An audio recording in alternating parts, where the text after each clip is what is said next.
A lot of people are saying OnePlus is back. Maybe the back combination of sort of spec sheet to price, and finding that balance, and giving people an option in some markets, where traditionally it's mostly been flagship devices exclusively. This is kind of in an interesting spot at that starting price around $700. Welcome back to the unboxing room. New video, please don't forget to subscribe, and hit the bell icon. Unboxing OnePlus 11 review. OnePlus 11 unbone hold up. And if the battery is there and the display looks this good, I think it's definitely worth checking out. So hey, is OnePlus back? Maybe this is the start. OnePlus 11 5G Snapdragon 8 Gen 2 mobile platform, 81 Super VOOC Plus charging, 5000 mAh battery, 6.7-inch 2K 120Hz superfluid AMOLED, and a 50 megapixel IMX890 image sensor. Those are your key specifications on the new OnePlus 11 5G.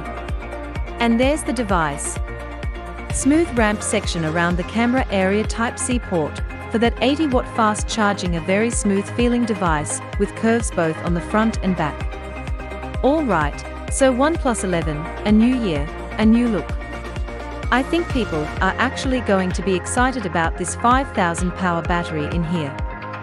Please don't forget to subscribe and hit the bell icon. Thank goodness you're recharging 80-watt Super VOOC. So you're just boosting that thing up.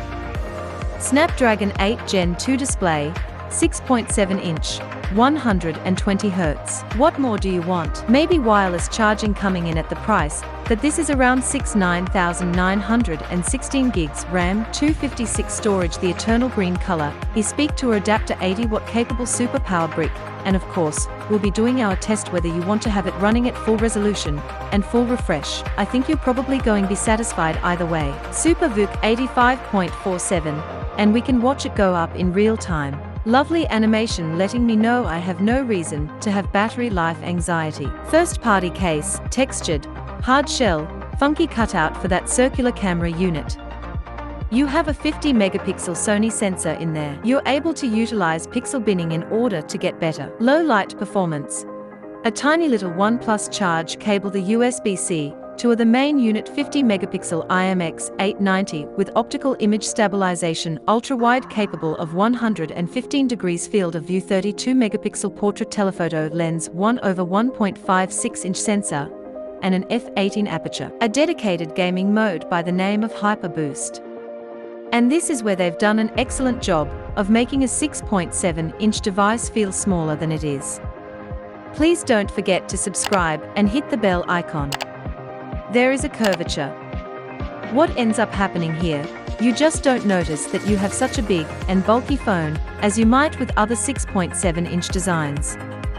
We are now inside of the camera application. You can see that there are three options: 1x setting, typical sort of focal range, so 1x.6, and then we'll move into the telephoto here at 2x. Still plenty of detail, pleasant image.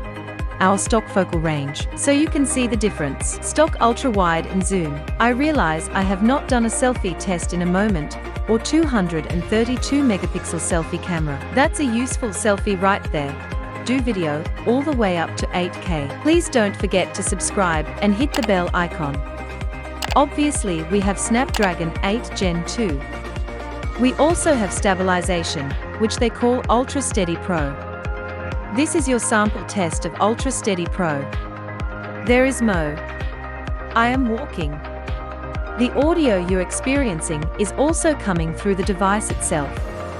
Let us walk over to the incredible packaging that this thing was stored in. Now I'll jump into 8K here, even without clicking the actual stabilization button. Seems unbelievably floaty when you have these curved displays. Feels like you're holding almost all image. And not hardware controls expression over here. He got woke up and he is not impressed whatsoever. In the longer battery life mode, you can also switch it to auto select. But I'm going to go to Quad HD Plus, and that's a real advantage that they are going to have over a lot of other phones in this price range. It's a maximum refresh of 120 Hz.